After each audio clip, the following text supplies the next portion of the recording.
Hi, Karina. Welcome to the podcast. I'm really looking forward to this conversation because I think this is a very new space. I haven't had a conversation about the space that you're in. And as we talk more, of course, the listeners will know why I'm saying that. So, welcome to the podcast. I'm super excited to talk to you today.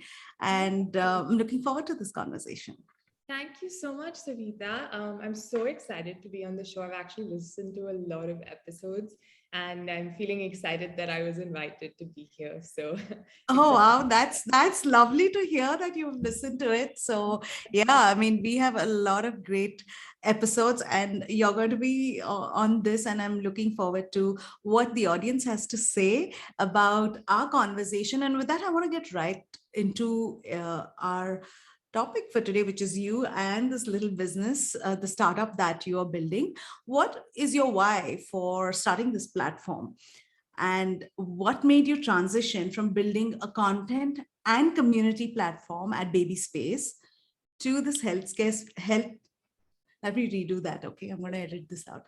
So Sure. let's dive right in. My first question to you is, what's your why for starting this platform? What made you transition from building a content and community platform at Baby Space to healthcare services at HUMM? So to be honest, my interest in the space and women's healthcare in general started experientially. Um, Mm-hmm. when I was 13 or 14, I was actually diagnosed with PCOS, and that's when it all actually began for me. Now, as much as PCOS is more commonly talked about, it's also more prevalent. 1 in 4 women in India has it. Yeah.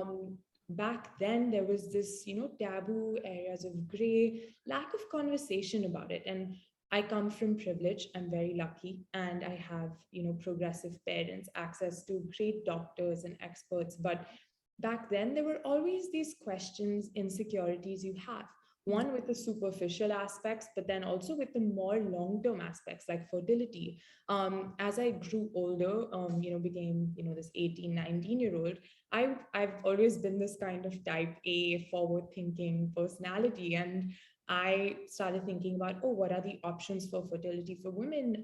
What's egg freezing? What's IVF, embryo freezing? And back then there was very little information about it. So that's when I started getting more curious about this space. Obviously, nothing happened when I went to university. I studied in Scotland. But when I came back was when I kind of got this reality check about the healthcare system here. I was exposed a little bit to the NHS system abroad, and I got to kind of see the benefits that one would receive from the system. And it was very different to the healthcare system here. And, I've grown up thinking that healthcare is a human right. Everybody has it, right? You want to talk to your GP or your doctor, all you have to do is send a message or a phone call. And the sad and the harsh truth of that is that's only for the 1% of the Mm. entire country. And that was actually when I was like, oh my gosh, this is just not okay.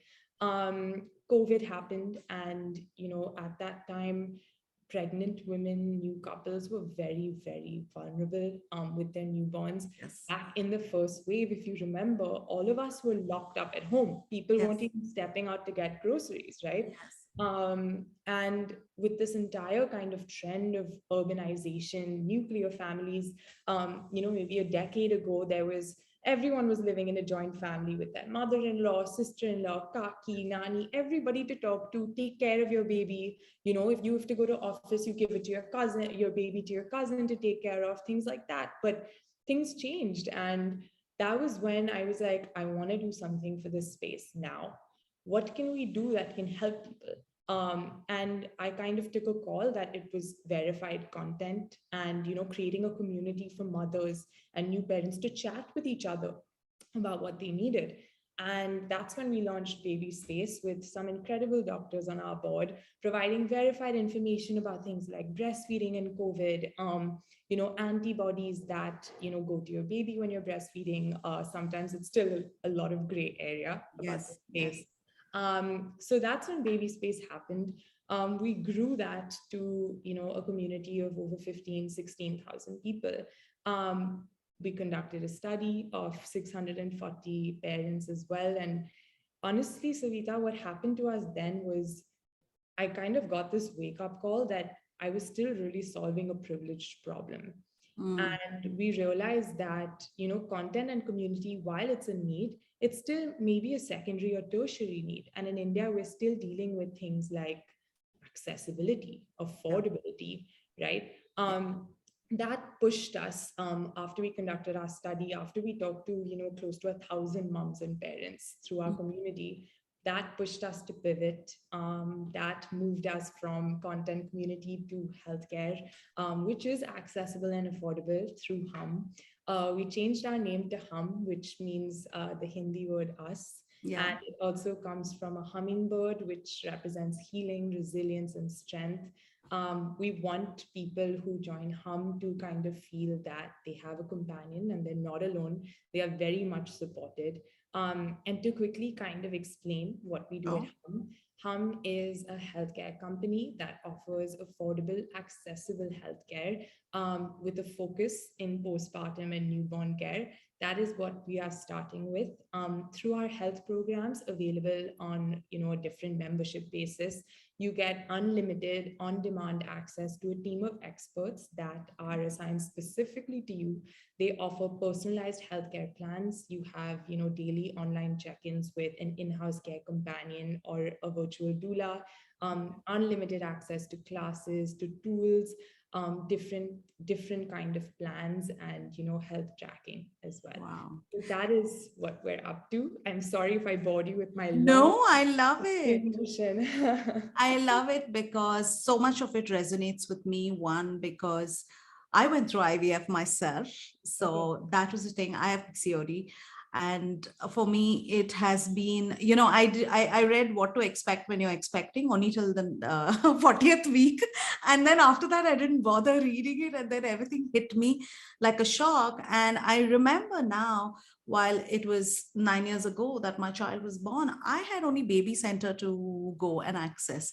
Today, Incredible there's company, by the way. yes, Incredible. yes. But today there's so many Indian companies, and then they have the forums, but it's all not moms from India. So the relatability can be very different, and the challenges can be different while so much being the same. So I love that you're transitioning now into more healthcare, and I love the name Hum. And thank you for explaining and what it means, because I think that also it resonates with people when it's so much more for people who understand what the word even means. Otherwise, baby space can feel a little difficult to relate here in the Indian community. With that, I do want to ask you this. You've started out from like startup during COVID, seen all of this, done the research, because talking to 1,000 people is not easy. Done the research. What has been like some early stage challenges that you have faced, and how did you get past it? That's a good question. So one, I can think of two, big challenges that I faced and continue to face. Mhm. Because we started with during COVID, our team is actually built completely virtually.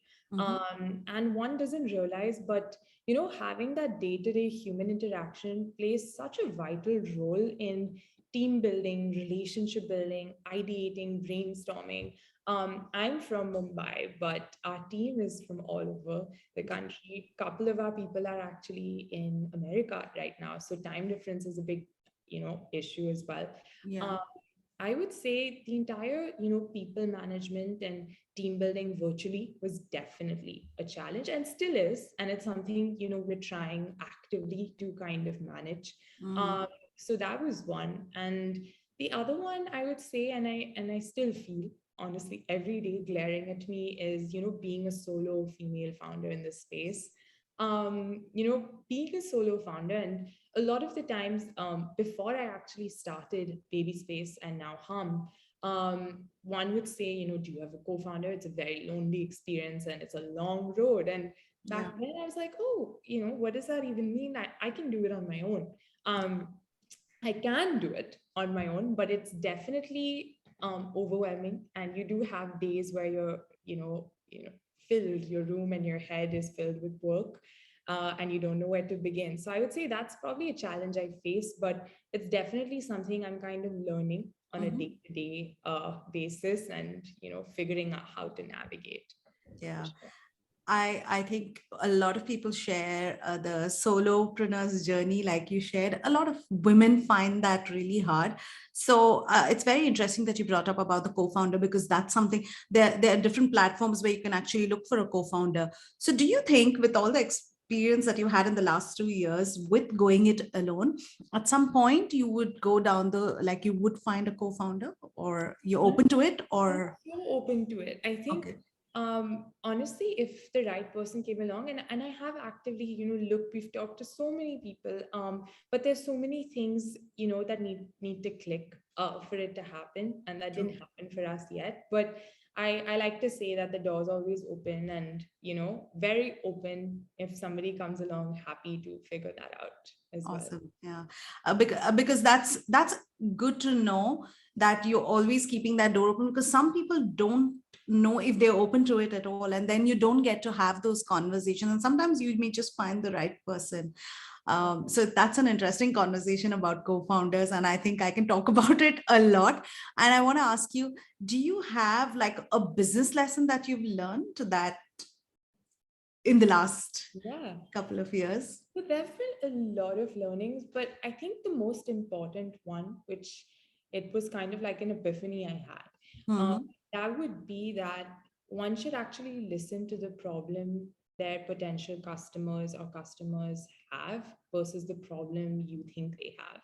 Correct. And a lot of the time, you come up with an idea or a product, right? And you're so involved in it, and you're looking for things to kind of validate the product instead of actually listening to what Mm. people want or what they need. And that happened to us in that, point of the change from baby space to hum. And once we actually listened that people want affordable healthcare, they want daily support, they want the kind of specialized clinical, non-clinical care that they don't get, no matter where they are, right? You could be in a village, but when you have your phone, you have the help you need.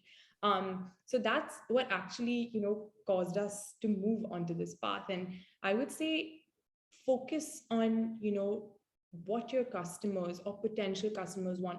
Talk to them, engage with them, get those unique insights. So that's going to really take you far with what you're Mm. building. And that's what will actually make you create value versus, a product you need and Yeah. you think everyone needs, but nobody actually needs it. Yeah.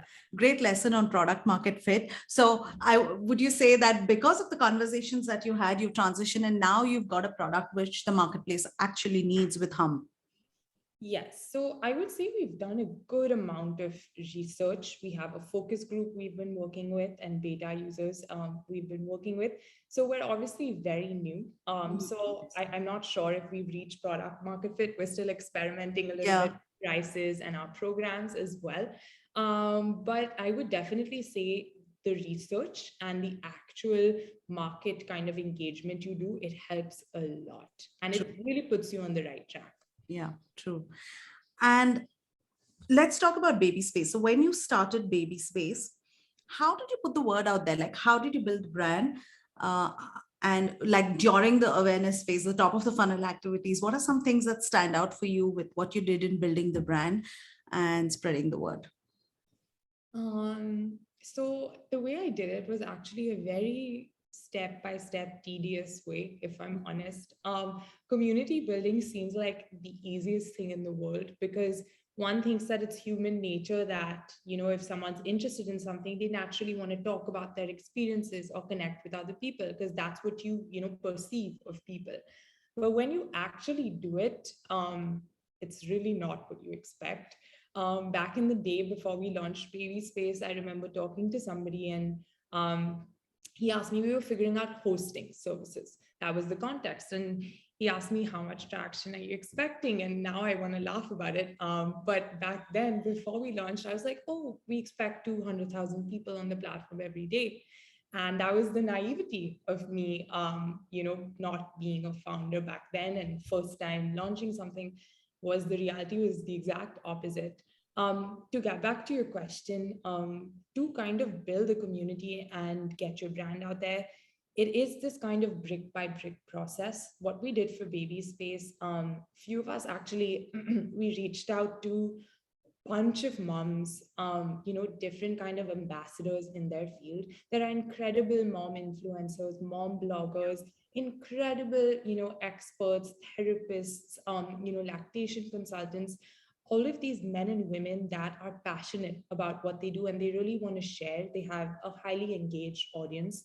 So we Yeah. actually reached out to them Okay. and they helped us kind of spread the word. We Mhm. also went and we started messaging people directly on Instagram, on Facebook, on different forums. We went down, the original route of the Reddit and Quora days, created boards for the same, and that's when we started gaining our early traction. Wow. Okay. I'm glad you brought up about Reddit and Quora. And it is true. When you start out, you don't know. So I appreciate your honesty in sharing that that's what you thought it would be. And then what realities can be very different.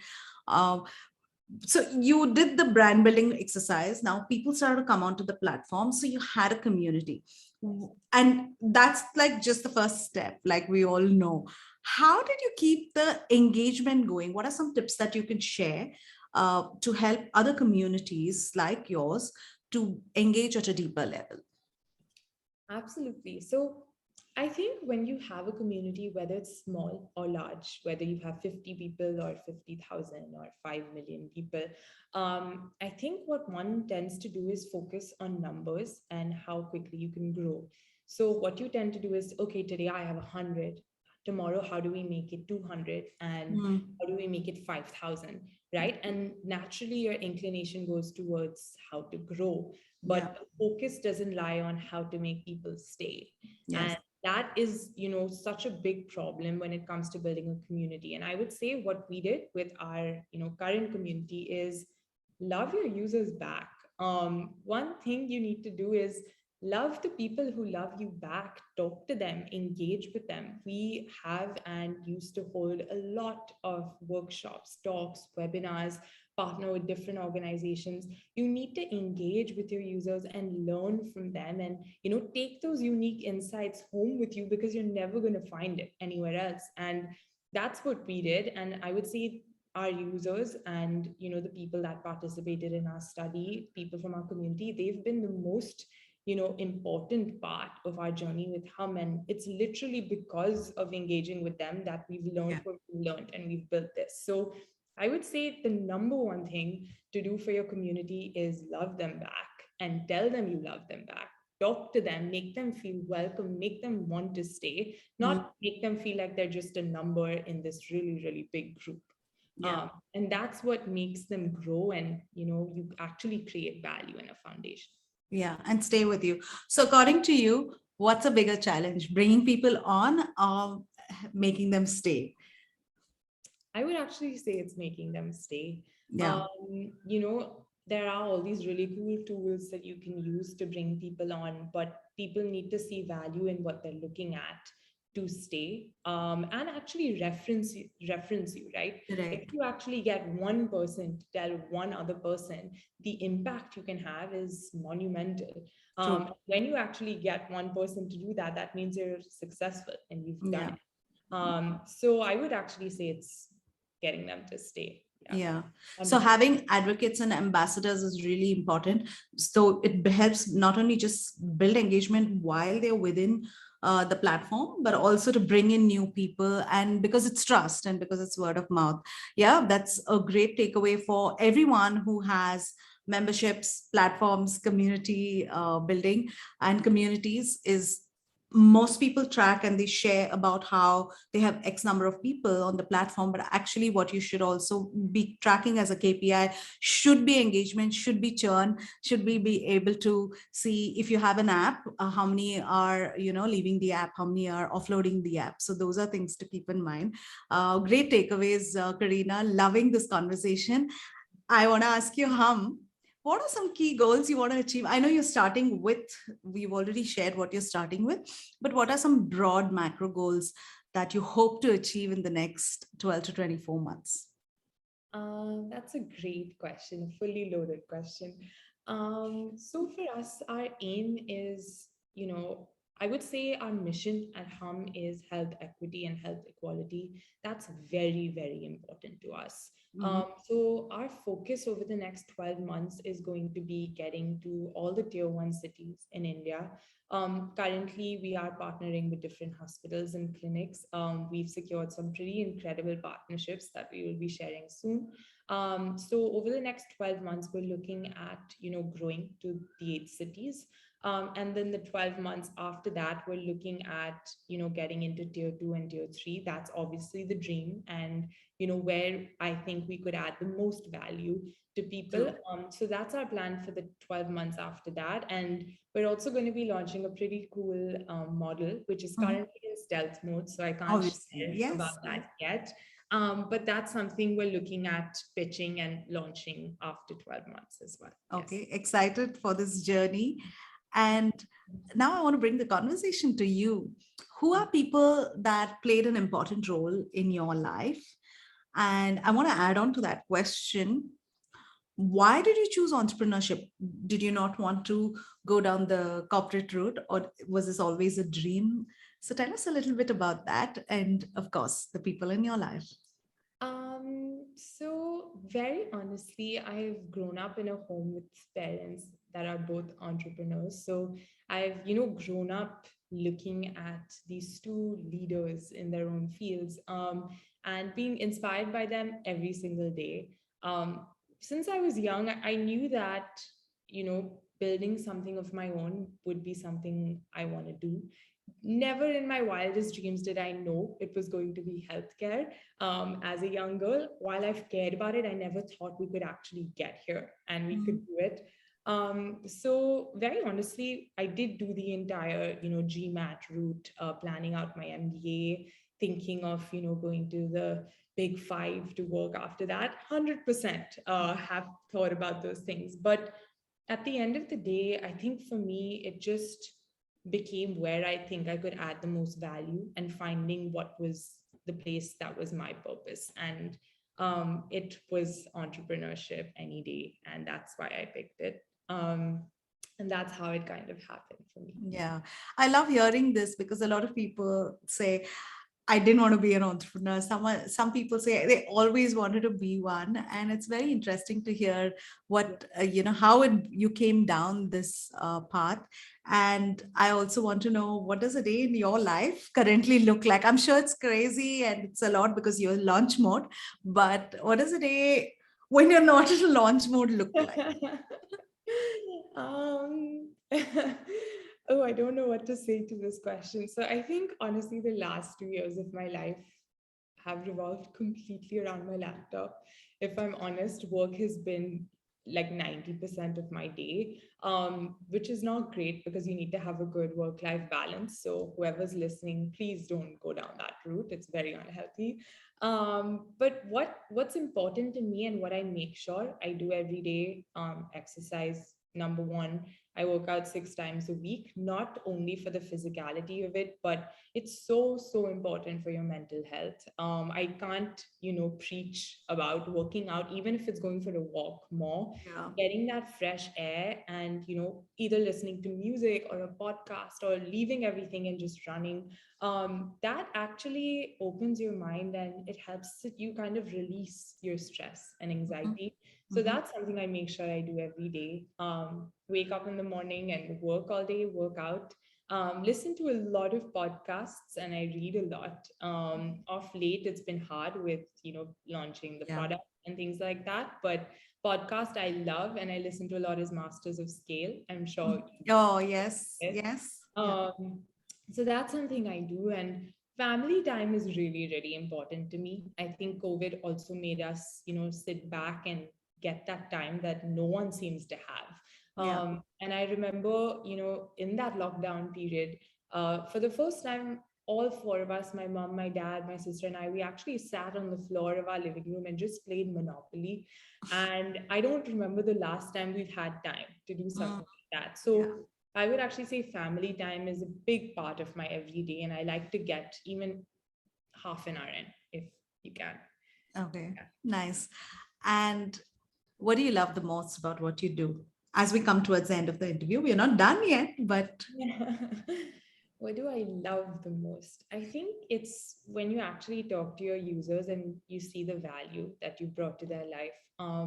It's been a really eye-opening and touching and humbling process for me. Mhm. We've helped people with different issues, serious, not serious, and when someone actually comes to you and says your product has helped me, that's the most life-changing experience. So that is literally why I do what I do. Yeah. Okay. Yeah. So I have another question, and this is just, me being me. So among all the jobs that as a business owner, the different hats that you wear, right? There's marketing, there's product development, there's, talking to clients, and then there's the actual, like maybe content work. What is your favorite? Do you have a favorite? That's a good one. I can say I know what's not my favorite. Okay. But in terms of what's my favorite, I would probably say it's literally talking to users and talking to experts. I love to do that. And I can Mhm. keep going because you learn so much in every single conversation and it becomes such a significant part of what you're building. So I would say that's probably my favorite. What's not my favorite, I know you didn't ask, but I'm going to share, is the accounting bit. Oh, yes. Honestly, it's something everyone has to do, and I know that, but it's like the most difficult thing to get yourself to do. Yeah. Um, yeah, that's Okay. what I. I hear you. It's painful for a lot of people. I got around it by having something that I call Finance Fridays. And even then, I try to avoid it on Fridays. So I know Friday's coming and I've got to do it on that I days. love that actually. I think I'm gonna take that and pick a day to do it every week. Yeah. So it makes it easier. And then I know I've got to do, and it's literally the frog. I do that first. And then I'm like, okay, now I can move on. Love Um, that. I'm gonna take that idea. Okay, I'm glad to add something to this conversation besides just, hearing from you.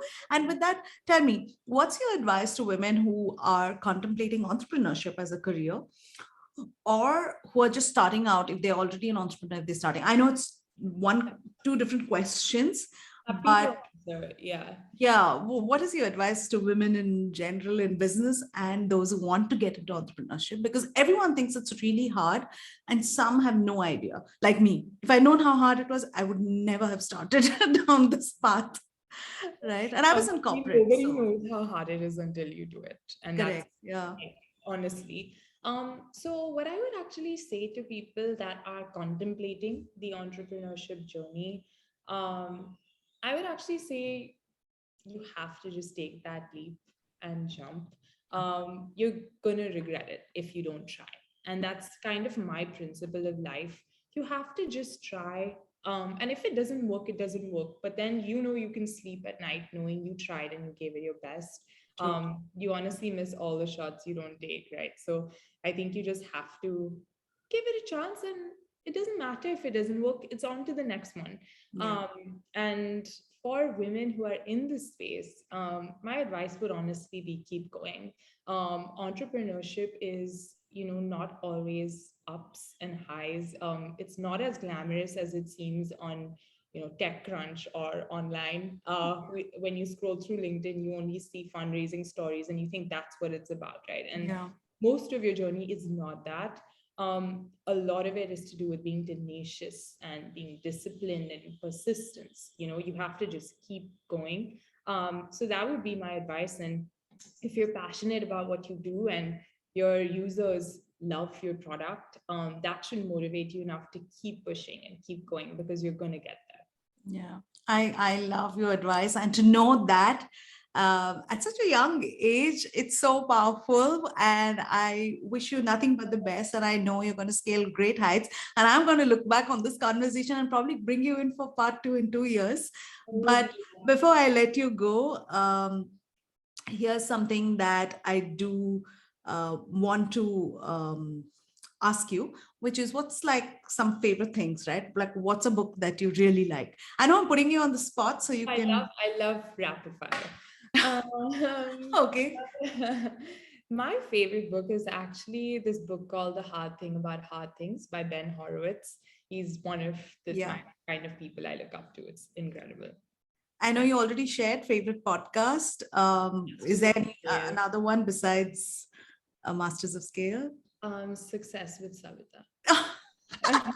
Okay, I like this one. But yeah, I may have put you on the spot over there. But I'll share mine if you haven't heard it, how I built this with Guy Raz. Ooh, I would love to hear that. What's it about?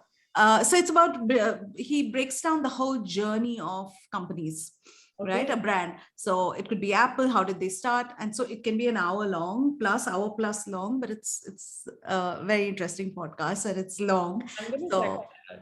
I know it's your rapid fire. A woman you admire.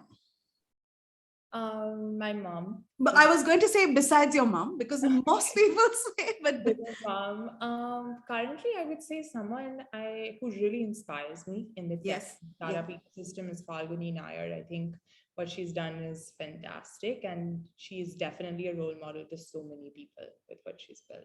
Yeah. Okay. And I love quotes. A quote that comes to mind that you like or you use often. Ooh. Honestly, this is gonna sound cliche, but I genuinely swear by it, and it's really, really simple. It's just go with it by Nike. Sorry, not just go with it. Just do it. By Nike. Yeah. I love that quote because it resonates with the entire startup kind of hustle. It's just take that leap, just do it. And think less about it and stop stressing about it. Just do it, and it's gonna be fine. Yeah. Okay. And the last one, it's not really rapid fire, but when you see all these, posts on LinkedIn, stories that come out saying they raised so much, 53 million funding, does it tempt you? You think that's you someday? Very honestly, fundraising is currently on our plan. So we're currently going to be raising a seed round. When I see it, it's definitely something that excites me and kind of motivates you because you think that you can do it too. So I love it, and fingers crossed we are currently on track to do something similar. So okay, awesome. And I'm done with that. This has been such a crisp, sweet interview. You're so good at this. And I think I put you on the spot so many times. So much of it wasn't planned. So thank you so much for your time and being so generous with your time today. And I really appreciate it. I wish you all the very best. And I am going to be following you, the news about HUMM, and going to be on the platform probably and spread the word out there. So thank you so much for being here today. Thank you for having me. And honestly, it just feels like an honor because I listen to your show. So I'm super, super happy to be here and just chat with whoever's willing to listen. And about HUMM, we are available on Android and iOS, and you should definitely check it out. Yeah, and we are going to be dropping all the links. Also, if people want to get in touch, just download the app. Is there a website, anything else that... We do have a website. It's hummcare.com, and our app is on Android and iOS. And if you want to get in touch with me, I think LinkedIn would be. Yes. Okay. So we are going to be dropping all those links for everybody who's listening in. So just go to the show notes and follow the link. Carina and and HUMM as well. So thank you, Carina, and all the best to you. Thank you for having me. Really had a great time. You're welcome.